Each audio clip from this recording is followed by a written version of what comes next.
what I thought I would do is I would start with a simple request.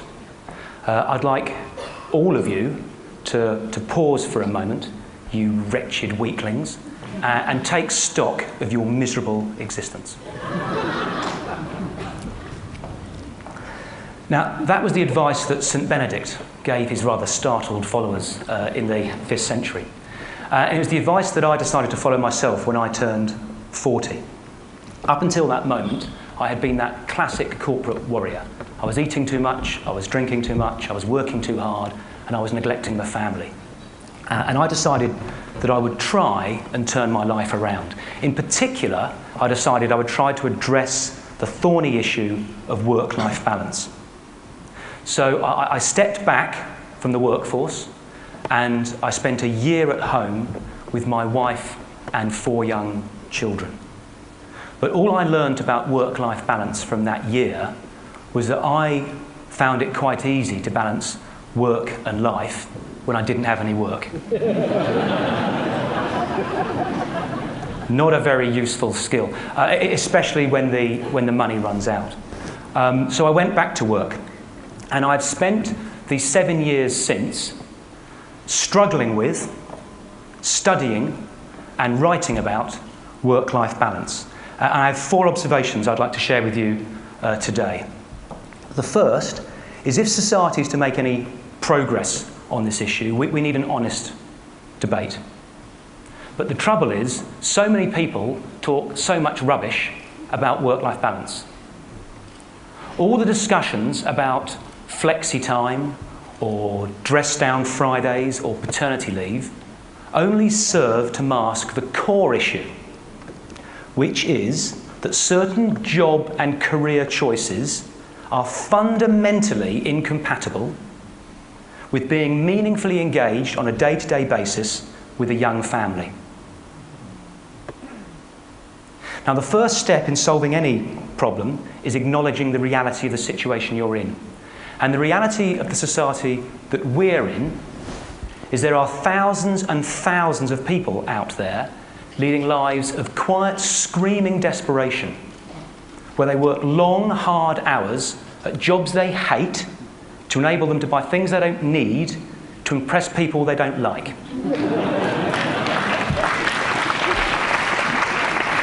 And it's my contention that going to work on a Friday in jeans and t-shirt isn't really getting to the nub of the issue. The second observation I'd like to make is we need to face the truth that governments and corporations aren't going to solve this issue for us. We should stop looking outside. It's up to us as individuals to take control and responsibility for the type of lives that we want to lead.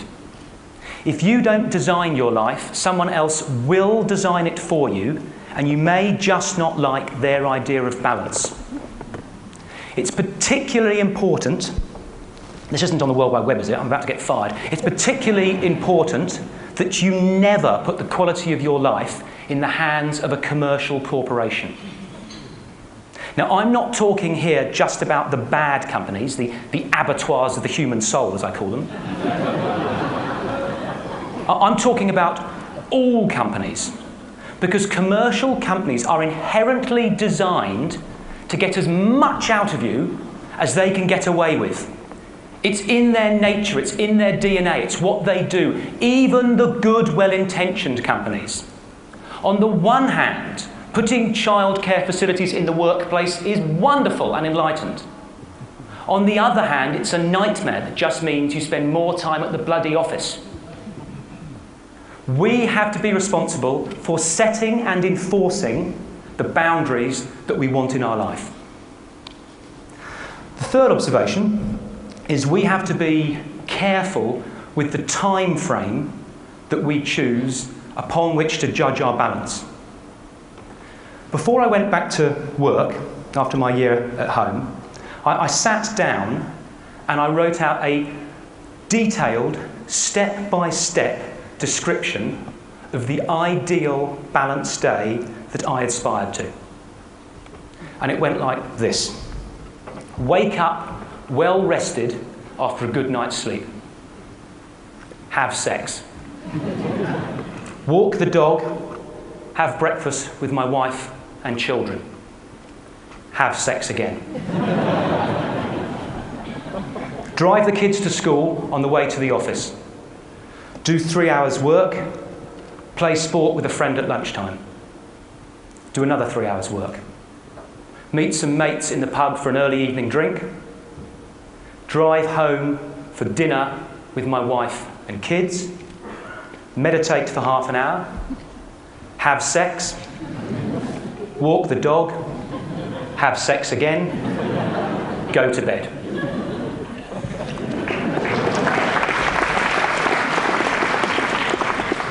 How often do you think I had that day? We need to be realistic. You can't do it all in one day. We need to elongate the time frame upon which we judge the balance in our life. But we need to elongate it without falling into the trap of the I'll have a life when I retire.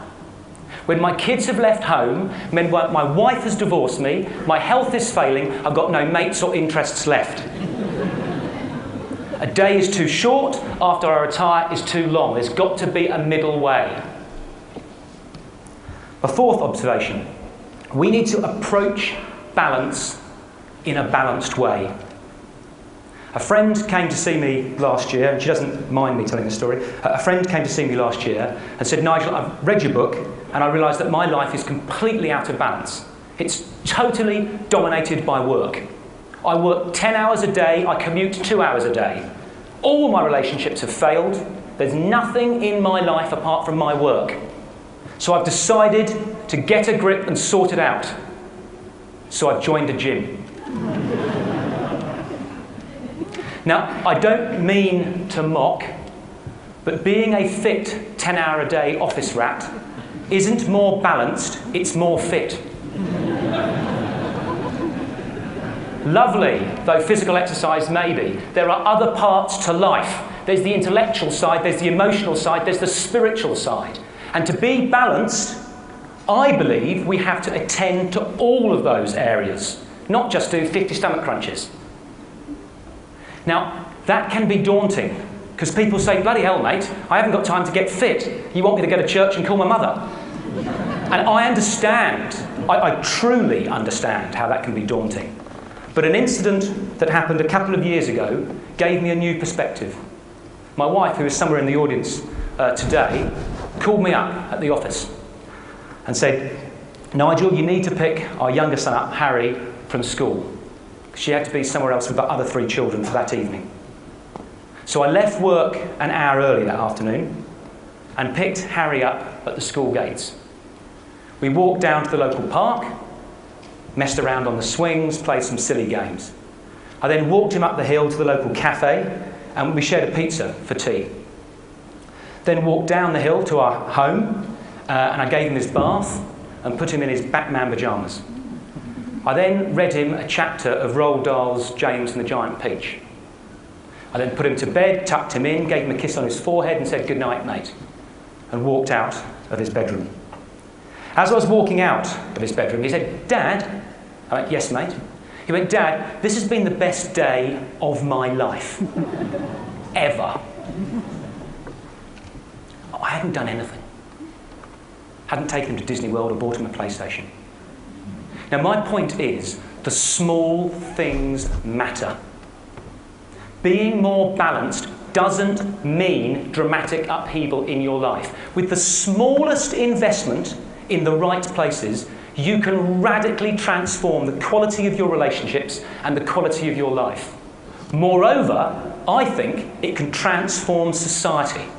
Because if enough people do it, we can change society's definition of success, away from the moronically simplistic notion that the person with the most money when he dies wins, to a more thoughtful and balanced definition of what a life well lived looks like.